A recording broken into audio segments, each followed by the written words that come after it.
Cek, cek, 1, 2, 3. Cek, 1, 2, 3.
Baik, terima kasih.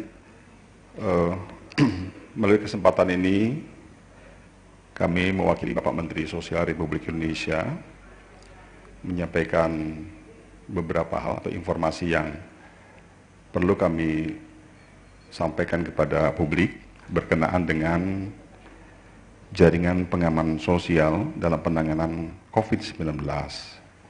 Melalui kesempatan ini, kami Kementerian Sosial sangat prihatin dengan situasi dan kondisi seperti ini, dan kami juga mengapresiasi ada kekompakan, ada keguyuban, ada gotong royong, ada kesaling pengertian yang semakin membaik di antara seluruh komponen bangsa, mulai dari pemerintah pusat sampai daerah, termasuk dari komponen masyarakat sipil dan dunia usaha.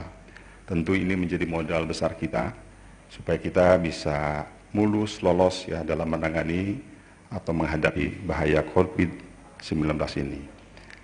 Melalui kesempatan ini, kami ingin menyampaikan beberapa kegiatan atau dukungan Kementerian Sosial dalam pencegahan dan penanganan COVID-19. Yang pertama tentu ditujukan untuk mengurangi beban keluarga miskin dan rentan sebagai akibat dari dampak ekonomi akibat COVID-19 melalui bantuan sosial sebagai social safety net, yaitu yang pertama, meningkatkan nilai bantuan program sembako atau 9 bahan pokok yang menyasar 15,2 juta keluarga penerima manfaat atau KPM dari semula sebesar 150.000 per bulan per KPM menjadi 200.000 per bulan per KPM selama 6 bulan. Dari bulan Maret sampai dengan Agustus tahun 2020 ini. Kemudian upaya yang kedua adalah mempercepat penyaluran bantuan PKH atau program Keluarga Harapan bagi 10 juta KPM. Tahap kedua yang seharusnya disalurkan bulan April menjadi pertengahan bulan Maret ini. Selanjutnya tahap ketiga yang seharusnya disalurkan pada bulan Juli menjadi bulan April nanti, dan disalurkan per bulan yang semula penyaluran per 3 bulan, sehingga di masa tanggap darurat KPM PKH mendapatkan manfaat ganda. Kemudian yang ketiga perlu kami sampaikan, kami juga menyiapkan cadangan beras pemerintah atau CBP untuk digunakan kepala daerah di seluruh daerah yang terdampak COVID-19 agar kebutuhan pangan keluarga miskin dan rentan yang mengalami kesulitan dalam memenuhi nafkah tetap terpenuhi. Kementerian Sosial Republik Indonesia telah mengirimkan surat edaran kepada para gubernur dan para bupati, wali kota untuk menggunakan CBP sesuai kewenangannya, dan apabila kurang dapat mengusulkan tambahannya ke Menteri Sosial Republik Indonesia. Selanjutnya, upaya yang keempat adalah untuk meringankan beban keluarga yang ditinggalkan. Kementerian Sosial memberikan santunan kematian kepada ahli waris sebesar 15 juta rupiah per orang yang meninggal sebagai bentuk perhatian dan bela sungkawa dari negara. Saat ini sedang dilakukan verifikasi terhadap ahli waris yang keluarganya meninggal dunia karena COVID-19. Kemudian yang berikutnya, Kementerian Sosial juga memberikan dukungan terhadap upaya gugus tugas untuk membantu kebutuhan APD masyarakat dan petugas.